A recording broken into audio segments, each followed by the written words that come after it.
Welcome to the Career Composing Podcast. I'm your host, Nathan Swanson.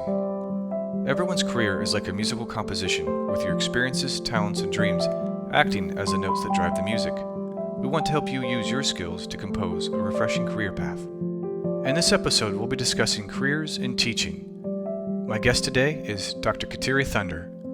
Dr. Thunder has taught math at every grade band from PreK through college. Currently, she teaches in an at-risk PreK program and works as an educational consultant, coaching administrators and teachers in every grade and content area from schools and school divisions around the world. Dr. Thunder, thanks for joining me today. Thanks for having me, Nathan.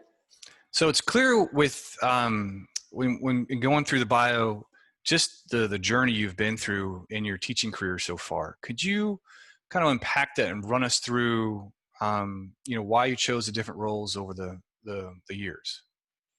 Absolutely. I started out teaching second grade because I wanted to teach elementary school, and that was the job that was available to me. And that was fantastic. And partway through teaching second grade, I decided to try teaching at a new school. So I taught there. And then a person, the math coordinator, I believe, for the division, had kind of talked with me and asked if I was interested in being part of a math specialist program. And so I said, yes, absolutely. So I was doing that part-time while I was also teaching. And then I became a math specialist for the school that I was working in, which was a great opportunity to try a new role and to use some of my math background, because I had majored in math just out of personal interest. And so that was a great way to start working with teachers and see lots of classrooms within the school. But I started having big questions. Questions that I had when I was teaching second grade in my own classroom of why am I doing this? What works? Is there a better way to do this? Why isn't this working? And then as I started working with teachers and coaching them, I started really wondering that, like, what advice can I be giving these teachers to help them?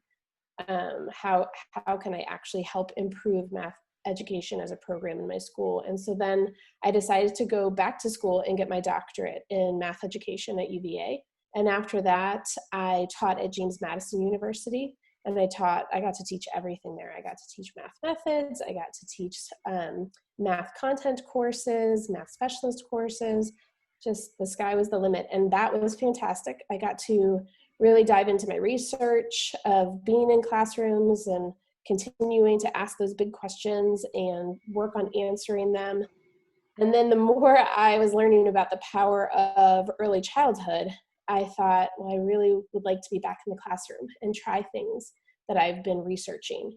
And instead of seeing other people do it, I wanted to try it again myself. And so I returned to the classroom. I teach pre-K now full-time, while I also help coordinate math for the school division, just the elementary section of that math. And then I also still consult and do research and adjunct courses. So I've tried to kind of combine all the things that I loved about each role that I've had over time and get to try all of them regularly throughout a year. So then with that, again, that kind of career path that incorporated a number of things, and as you mentioned, now is kind of a combination of sorts, what would you say is some core skill building blocks that you realized as a teacher that you had and that others you've met also have? Like, what would you say are like the 3 or 4 skills that a teacher needs to have to be successful in that role? Well, I think the most important one that people don't talk about it enough is that you have to genuinely like kids, whatever grade band you want to work with. If you want to work with really young kids or elementary age kids or middle school or high school or even college, you have to really like them as people and like spending 7 hours a day with them, and more than that, thinking about them. So if you don't like kids, then I would recommend trying something else. If you really genuinely like them and you can look at kids and see all of the great things that they're bringing and see all the opportunities to connect with them and help them grow, then being a teacher is a great path. The other thing that I think people don't realize about teaching sometimes is how much of it is that puzzle where there's lots of questions, because even as I answer questions with research and connecting with other teachers and school divisions, I find new questions as I dig deeper. And each student, each learner is really unique. And so even as I figure out how to be really effective one year, the next year I get new students. The next year, the group as a whole is different. And so there's this ever-changing landscape of learning for kids, and then also for me. So I have to be really motivated to engage in learning and trying and not getting stuck in just doing one way year after year after year. So those are probably like the two biggest skills that I think teachers who are really effective bring to the classroom. They're really genuinely like kids, and they're motivated by that puzzle of teaching. Hmm. So then regarding, there's not like one type of teacher. So you have the building blocks of these various skills. You love teaching kids, but there's probably a variety of different types of teachers. And could you kind of unpack that further of what that looks like from maybe a few categories of teachers? Yeah, so you can think about it first the way I described of deciding what grade or what age range you really want to work with. So there's different ways to get licensed. You can do early childhood, which is actually from birth until third grade. You could do elementary, which goes pre-K to 6. You can focus on middle school, which is 6th through 8th grade, or you can do secondary, which allows you to teach 6th through 12th grade. And then specific to high school, you can just teach 8th to 12th grade. So you can think about what grade you like. That's important to know. And you can also think about what subject you want to teach. So lots of people probably think of like in an elementary classroom where you teach all subjects all day. You have the same group of kids all day in your classroom. That's one option. Or if you are really passionate about one subject, even if it's an elective subject, you can teach middle school or high school, and you'd have different groups of students throughout the day and throughout the week that you get to work with. You could also, there's lots of specials or non-core content that you could teach, like if you're really passionate about physical education and health or music or the arts, or maybe you speak a world language and you want to share that, or career and technical education. Those are all things that you can teach, and those are all teaching roles. And then of course there's also special educators. So those are different educators who work with students who need special services in order to access the content. So there's lots of different roles within that school. There's also different kinds of schools. So you can teach in a public school, but you could also teach in a private school, or you can teach in early childhood, more like daycare. You can find schools that are bilingual schools or immersion schools. You can find schools that are day schools, which is more like you just go to school from 8 to 3. Or you can teach at a boarding school where you have students all year long through weekends and at night. There are American schools abroad, which I wish I had known more about actually before I started teaching, because that involves some travel as well.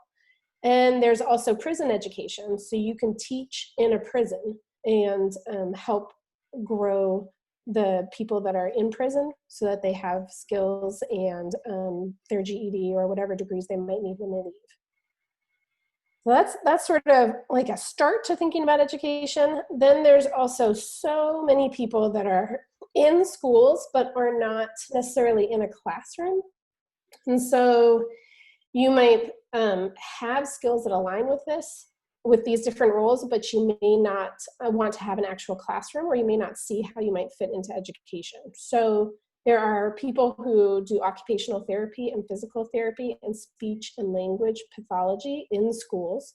There are gifted education or differentiation specialists. Those help students who need extension or need acceleration. There are ESOL teachers. Those are teachers who reach out to students who speak different languages at home than English. There are people who specialize in certain content areas so they can provide intervention, or so that they can coach other teachers to improve and change their instruction to get better. There's also teachers who work in hospitals, and they're still connected with the school system, but they actually go and teach kids who are in hospitals for short and long periods of time. Or homebound teachers, so they are people who go from home to home to home, or work online with students who can't come into the building for various reasons. And then there's a whole bunch of people that actually aren't even teachers, but they are educators. So they're in the building and they're helping students. So there are school counselors, there are social workers, there are people who provide therapeutic day treatment, which is where they are counselors that are engaging students in counseling, small group and individual. There's school psychologists and school nurses. There's always secretaries or office assistants. So if you really enjoy organizing and paperwork and attendance and registration, that could be a place for you. And then of course, you know about administrators. So you can move up kind of the rings and become a principal or an assistant principal who organizes things at a school level. There's actually a big movement around garden education. So if you're a gardener and your school wants to start a school garden, then you could be the teacher of the school garden.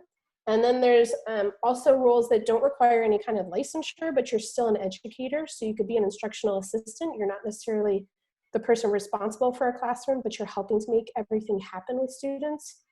You could be a substitute teacher because we need them so much. And some schools actually hire a substitute teacher that is available all year for that specific school. And then of course there's all the people that help with food service, like cafeteria workers, there's bus drivers and custodians, and they are all really important to helping make sure that the education system is working and making every student feel really welcome in the school. Right. And I think I appreciate that.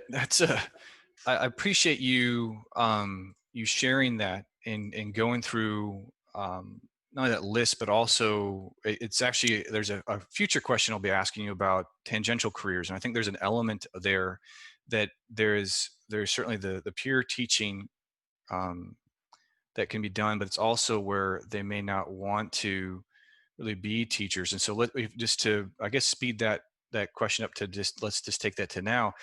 When people are looking into teaching and they're like, this isn't exactly what I'm thinking or that I thought it had, or that they love teaching kids and being with them, but it's not like to the point where they want to spend 7 hours a day, as you mentioned, in the classroom. And so, like, do you feel there's like various decision points or ways of looking at, they went into this thinking 2 or 3 years, and then they're gonna reevaluate? And I think people should do that no matter what career they have. They're continuing to reevaluate and looking at how they refine. As you mentioned, for your own journey, you got to these various inflection points. You're like, I really want to go back to the classroom now. And then you pursued that, but you still are pursuing, multiple paths simultaneously through your consulting kind of arm.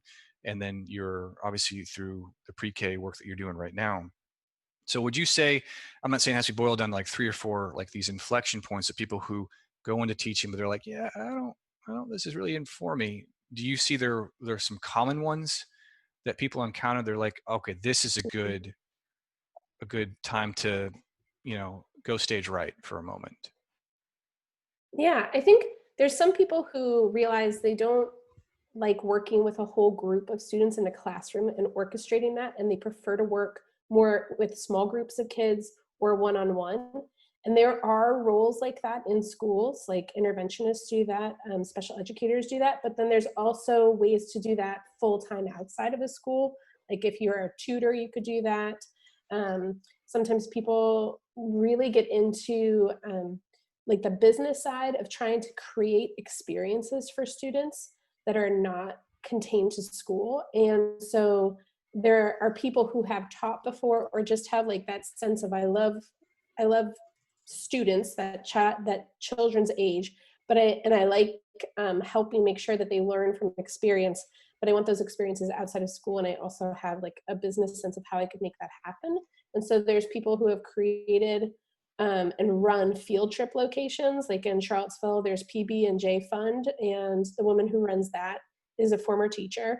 There's Wild Rock, and that's a location that you can take kids for field trips, and that's also run by several former teachers.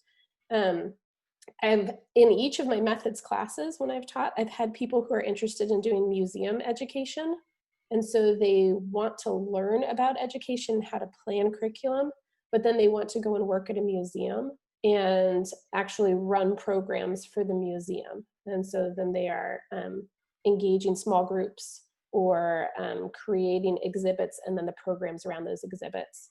And then there's also people who go into like media science, media services, there we go. And they are librarians, and you can do that in a school, but you can also do that in a library. And then you also run educational programs there. And then there's some people who want to do like alternative types of activities and care. And so I know there's summer programs and after school camps and after school programs. There's tutoring programs. There's daycares. They're all things that you can use your knowledge of education or your love of children to help make that kind of all encompassing learning experience outside of school come alive. And so there's Boys and Girls Club. There's a tutoring program in Washington, D.C. called Horton's Kids. There's online tutoring programs like Math Ninja. There's all sorts of opportunities that you don't have to be in a school or connected to a school system. And you can still use educational knowledge, expertise, or just enjoying working with kids and helping their experiences come alive. Those are all ways to do that work. I first off appreciate you sharing those different kind of tangential paths per se to the core thing of teaching. And one you had shared, and I don't know if it fit nicely, one of those categories of ones that you may have mentioned previously. But growing up in Texas, there was a place we did a field trip to called Enterprise City. And basically you had different roles civically, that people would be a mayor, or they would have a role as a banker, or they would own a shop, or someone was a radio station DJ. And it was fun. And this is, I think, in 6th grade for me. You go there and for a day, you had this responsibility. So I was the person who worked within the T-shirt shop. So there was a parent who was there that kind of helped. But like, I remember I wrote my first check because I had to purchase some supplies from some other person selling supplies in this fictional city. And it was a lot of fun to get that experience. And these, I know there was someone who, again, kind of helped coordinate this. And I really appreciate that, because again, this is something that I've my own kids, I don't know what that is now within, here in Virginia, or if there's something similar to that. But I think, as you mentioned, there's other ones where people host, like at Wild Rock. I've been to Wild Rock a few times, where the kids will explore nature and go through the creeks and the trees and look at leaves and look at, what does this mean? There's owl bones and not owl bones, but bones from like something owl ate. And it's just really fun seeing the kids interact with nature, educating that, so that it's more of these, again, that the child has these moments that they can go like, I really enjoyed this. Or maybe it's the opposite, I didn't really like this. So I know I'm not going to be someone who's out in nature very much as someone who loves to be out there 8 hours a day, but they may love the science behind it, may love something else. And so I think a lot of that is great exposure for a child, of like how that kind of informs what their interest may be. And Absolutely. so I think there's I'm sorry, cut you off. No, I just think there's like a space for people who want to create environments and experiences for kids. And often they feel maybe contained in classrooms, but I am always so thankful when we go on a field trip and it's by someone, it's run by someone who's thought so carefully about creating those opportunities, because it actually increases the learning that happens. And so I'm always thankful for people that are doing that work that is outside of a school, that kind of like wraps around a child and supports their entire educational and life experience, because it really maximizes each of those learning experiences.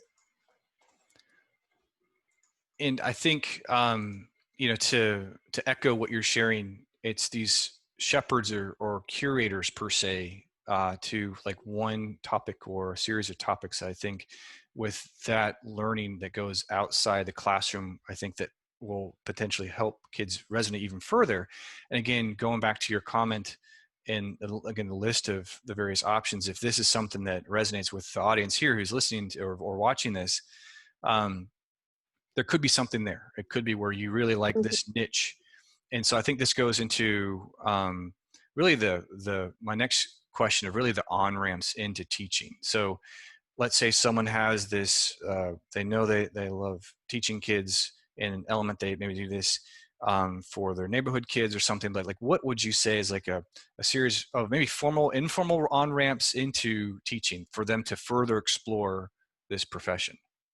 Yeah, absolutely. Well, there's really kind of a traditional route, which is what I did, even though I've taken a non-traditional route after starting to teach.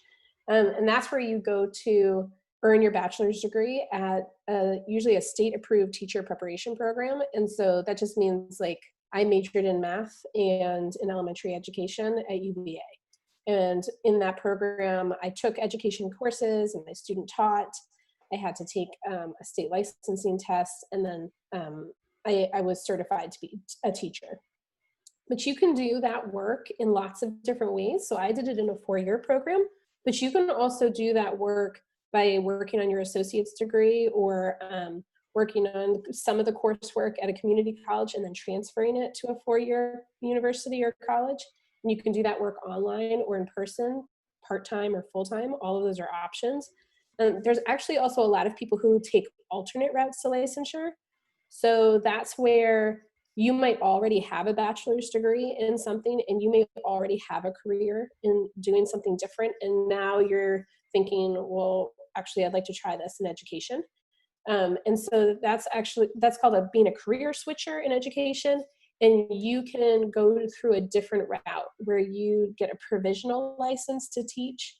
And all that takes is a school system that you apply to, and they recognize your expertise that you bring from your career background and your passion for kids and your thoughtfulness for how you'll be intentional as an educator.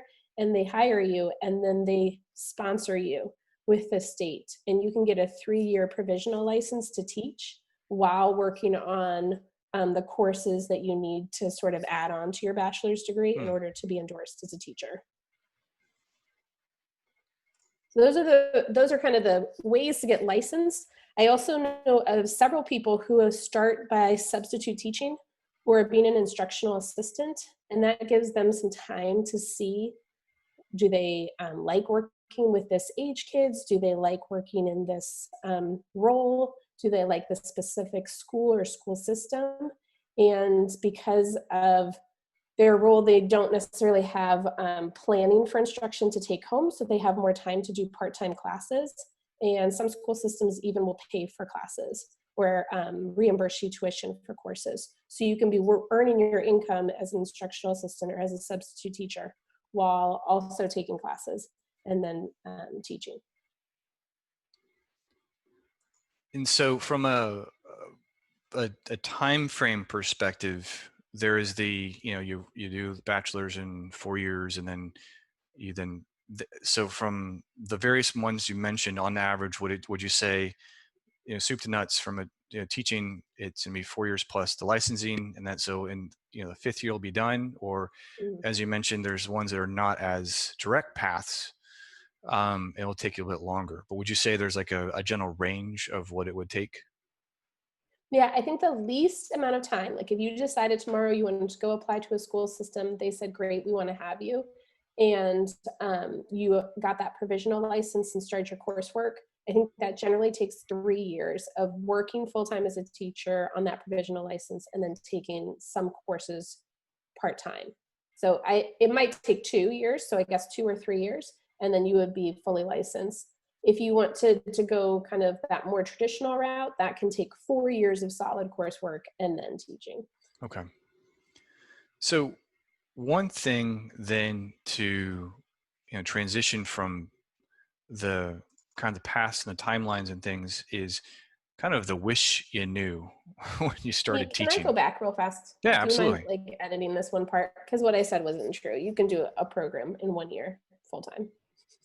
So I'm Okay. gonna take that No, I back. appreciate that. It's your, and I think in one thing, and you sharing that there are, I think, certain limits that some of these have. So that if you did, as you mentioned, the 1 year program, it's going to teach you this. But if you really wanted to do something broader, you may have to really look at the, in this case, opportunity cost of like, I have these 4 years or these 3 years or 1 year to dedicate to this. This is going to provide a lot of options later on, but it also could limit because of how things work within, as you mentioned, these various programs. Yes. So I So appreciate you you can sharing that. do, yeah, so you can do, if you already have your bachelor's degree, you can do 1 year full-time of class. And so then you wouldn't be working, but it would just be 1 year and then you will be licensed. Or you could do the alternative route to licensure, which means you would get a job, work full-time, and then take classes part-time for 2 or 3 years and then be licensed. Okay. The so then I guess taking all of this as far as the opportunities for people to again work in the classroom and teach, and then the opportunities outside of that is broader from a standpoint. You're teaching at companies, you're providing places for people to go on field trips, etc. What are, if we just we take that context but then really pair it back now to just the core of teaching and being in the classroom, like what are things that you wish you knew when you went into teaching? You're like, oh, that would have been great to tell myself 10 years ago. Mm-hmm. I think a lot of people go into um, education either loving kids or loving their content that they teach, but there is so much more that you do.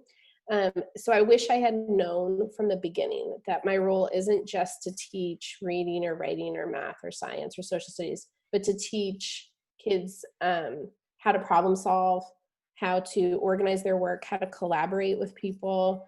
I help them with their social, emotional, and identity development, and that's all part of my job as an educator. I also wish that I had known how important it was to connect with families Hmm. and to really leverage those relationships and really build those up. And one part of that is also knowing the historical context of a community and the relationship between the community and school so that you can really appreciate and positively connect with families and help them positively connect with schools and grow as advocates for their kids. Um, and then I think the other big thing I wish I had known was how many choices there are. So I thought when I started teaching, I'll be a second grade teacher at this school. Maybe I'll switch schools. Maybe I'll switch grades. So that's two things that I thought, sure, I could try that. But there's so many roles in education that I don't even now worry about what do I think I'll be doing in 5 years. I mean, it'll be something related to education. It might be still teaching pre-K at the school I am, but there are so many other options that I can try, and that can fill a lifetime of trying educational roles. And then, so taking these wish I knews and again encouraging those and helping people understand, and really kind of empowering them of like, hey, when you get in the classroom, just be aware that it's not like it's cut and dry and here's the various things. I mean, I've met teachers who just work tirelessly for their classroom, and they have this again huge desire to not only help their whole classroom, but like their ones, because they know, as you mentioned, teaching one child is not the same as teaching another child. They may have a different personality set, different set of strengths and struggles that they are dealing with. And so it's like trying to customize that using the curriculum and the broader set of the goals that the school has and the district has. So I think that's great of helping people understand how important it is, and to look, I don't know if holistic would be the phrasing, but really like, hey, how do we're really approaching this with, with this lens, these optics. Um, one thing kind of going and pulling that thread further is when you're talking with people, networking with them at functions and maybe it's socially or professionally, people you share you're a teacher, there's probably these myths that pop up in people's minds about, oh yeah, you're a teacher. Okay, so there's all these stereotypes that people share, but what would you, the ones you've encountered where people are like, oh, so you do this, what would you say are the top, 2 or 3 myths that you encounter that you really clarify with them, like, well, this is not really exactly what happens here? Mm-hmm. Well, one is sort of a practical one. Teachers don't make a lot of money, but they also don't make no money. So one myth that I've had to encounter is that people thought when I was teaching at a university that I was making way more money and that I took a big cut to return into the classroom and teach pre-K, and that's not true. I actually make more money now teaching pre-K than I did when I was at a university that wasn't a Research One university. So you can be kind of strategic with how you're thinking about what role you want to have. There's also private schools that often pay less than public schools and may not be part of retirement systems. So I know sometimes there's like this idea that if I go teach at a private school somewhere, I could make way more money than public school. That may be true for some, but it's not true for all. And then there are school systems where public school teachers can make six figures and they don't have to wait, 30 years to do it. So you just have to look, and if you're willing to move, if you're willing to try living in a different state or a different region, find out what kind of that rule is for how you move up in steps to get raises as you're in the school system, and then what are the benefits for being in the school system, when are you vested for retirement. And there are several school systems where you can make more money if you're willing to move there. So that's one that's kind of practical, that you don't have to just say yes to whatever salary is offered to you, that you can kind of shop around and find a school system that fits you, that offers you the salary that you're interested in. Another myth is a lot of people have kind of this vision of, well, those who can't do this become teachers. There's actually, it's like all over movies, it's all over books that you might read. It's like a phrase people use, those who can't teach. And that might be true again for some people, that they didn't find success in the work that they were doing outside of education, and then they come to education. But that's true about lots of jobs, right? That you maybe aren't successful in certain places and then you switch to this other job and you are really successful. And honestly, a lot of people who teach are teaching because they're passionate about working with young people. And it's not because they don't understand the content or they're not capable in that role. It's that they are actually really great at analyzing the cognitive tasks that you need to be good at learning that information. And they're really talented at sharing that with other people and helping them grow in that knowledge base. And so there's a real richness to people who are job switchers, who have had another job, and they bring that knowledge into the classroom and use all of their content expertise to help kids dig down and really understand the content. And then the third myth is that I think of often is that teaching is like this art, that you're either this amazing teacher who's, there's movies made about and you're inspirational to everybody, and or you're just bad at this and you should give up. And that's not really true. There's like this whole time where you are practicing to become a good teacher, and you're doing that teaching by design. It's a real intentional effort to learn how to be a teacher and to grow and get better, and not just teach the same way you were taught. And all of us can be a really great teacher, but we might not be that amazing, inspirational, blow your mind teacher every year for every student, but we can definitely practice and get better and have a positive impact on some students, hopefully all of our students. And I think, and so I appreciate you sharing, especially those three specifically. And I want to visit the first one where you talk about really the broader sense that you can't make any money, and that, or let's see, to clarify, you don't make as much money as you may in other professions, and that, as you mentioned, if you architect it in a certain way, I think there certainly is a way of going about this. And I've talked, and I may have had conversations with you prior to this interview, where I think you had shared that there's ways where people can be a teacher or go up to or change into be an administrator, and they teach at a certain district for like 15 years, and they go to another district for another 15 or 20 years, and then you're able to combine the incomes and retirement and all this. And so, like, I'm not saying that that's the way to go, but to your point, it can really compound the ability to generate revenue in that standpoint, or benefits. And it's all fine. It can vary from state to state and in various counties and cities. But I think one approach that I think this really encourages those who are watching and listening, if you take a step back and you just try to architect a narrative for your career, there are ways of looking at this where the first 5 you're doing this, you're in the classroom, or then you step back out, you're a coach now, but you're still in the classroom a little bit. Like all of my coaches, and this could go back to the myths, but almost all of my coaches in school were history teachers. And I don't know if it's just that topic they resonated with, or just because of how it functioned with the timing of when the history was taught in schools, and how it worked with, pre and post, your day where they were doing athletics and things.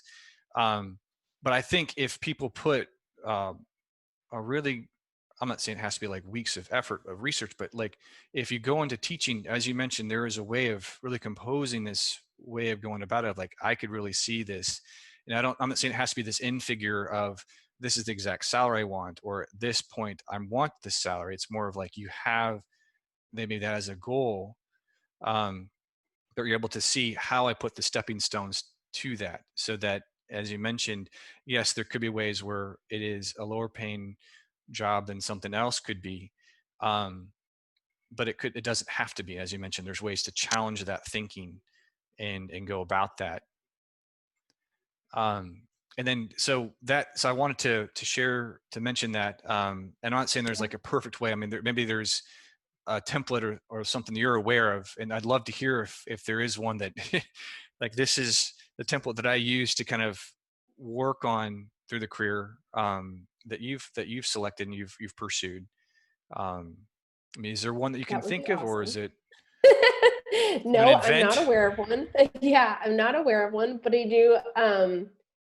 I think like the idea of being constantly open to opportunities, and like I shared, I got involved in the math specialist program because my coordinator asked me if I wanted to go to a conference, and then asked me if I wanted to be part of this program, and all of that was paid for me. So I got a master's degree for free as part of that program. So while that wasn't part of my income, it certainly wasn't money I was spending, and it did increase my income over time. So I think just being aware of all the opportunities that um, your job could offer you for professional development, and really jumping on those, are all ways that you can then see these other possibilities out there. And if you're really passionate about a sport, or you're really passionate about other outside of school opportunities, then yeah, you can start clubs, and you can coach teams, and there's so many possibilities for what you can do, and how you can kind of take your passions and make it something that you get to do every day. I think this then circles to really kind of the resource discussion, or talking about what resources that you've used, Mhm. or that you recommend to people, like, hey, you're thinking about starting into teaching, here are some things to read or look at. And I also wanted to add in this of your recommendations or your general thoughts on this, is that we're in the midst of a pandemic, and it's significantly challenged every arena of life, including the Mhm. whole thing about back to school and how that's going to look like in the fall. And you can certainly feel free to share your thoughts on that, but just in general, the whole thing of those who are listening or watching, what are some steps they could take of exploring this career of teaching further? Yeah. So every school system will have a website, or most school systems will have a website that has their human resources list, that will list all of the positions that are open in the school, and they're not just classroom positions. So they'll list like that they need a bus driver, or that they need the varsity softball coach. They will list all of those roles, and you can apply that way. You can also go to your state Department of Education, and they often list jobs as well that are in school systems. They'll also list like online programs where you can take classes to gain licensure. And then I also get on listservs through different groups. So like National Council of Teachers of Mathematics has a listserv, and anyone can sign up for it. But I'm signed up for it, so I can constantly see what are the math related positions around the country. And so that takes being willing to make a big change. But if you're willing and looking for that big change, there could be something really inspirational. And the U.S. Department of Education also has a bunch of jobs that are open both at the department and at American schools around the world. Awesome. I appreciate you sharing that. And again, it really goes from local to state to then more of the national level of the various options and not only considerations, but also there'll be further information on those that can give people, I think, further guidance in regards to that. And so I think with that, I think this is a great place to conclude. And Dr. Thunder, I really appreciate you talking with me and sharing more about not only really peeling back what teaching looks like, but all the various nuances within that. So I really appreciate you doing that. And again, with that, thanks for joining and sharing your journey in this. And thanks so much. Thank you for having me, Nathan. It's been wonderful. Absolutely. To all our viewers and listeners, thanks for tuning into this episode of the Career Composing Podcast. For links to materials mentioned in this episode, visit our website at careercomposing.com. If you enjoyed the show, please subscribe and share. Have a great week and keep composing.